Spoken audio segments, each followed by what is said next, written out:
Lesson number 6, Party now, pulubi later. Marahil marami sa inyo ang nakasubaybay sa pambansang teleserye na Batang Quiapo. Katulad din ba kayo ni Don Marsing at Doña Nita na para mabigyan ng magarbong dibo si Mukang ay umutang ng malaking halaga kay Roda kahit ang kanilang bahay ay isasangla para lang maging masaya si Mukang sa kanyang kaarawan? Isa itong maling kaisipan, gawain, hakbang at pamamaraan na ginagawa pa rin ng iba. Swallow your pride, magigpit ng sinturon kaysa naman maghihirap tayo in the future dahil lang nagpapadala tayo sa sasabihin ng iba. Lesson number 7, sobrang matulungin now, pulubi later.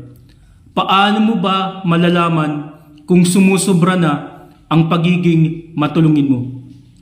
Kung dumating sa punto nangungutang ka na para may maipautang, binabayaran at inaako mo ang problema ng iba, nahihirapang tumanggi kahit wala ka na.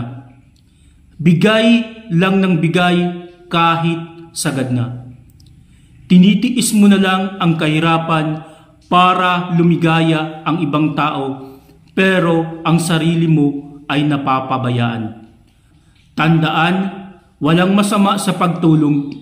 Ang masama kung inaabus nila ang kabaitan mo. Remember, Chinese philosopher Lao Tzu once said, "Give a man a fish and you feed him for a day. Teach a man to fish and you feed him for a lifetime. Are you willing to teach them how to fish instead of giving them a fish?" Lesson number 8, Asyong aksaya now, pulubi later. Sino nga ba si Asyong Aksaya? Si Asyong Aksaya ay isa sa mga karakter na pinasikat sa comics ni Sir Lauro Larry Zarate Alcala.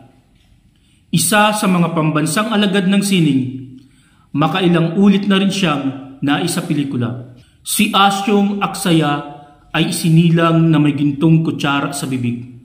Sa sobrang yaman ay mineral water ang pampaligo niya. Isang dosena ang kanyang katulong. Kapag nasampal ka ni Asyong Aksaya ay bibigyan kanya ng pera.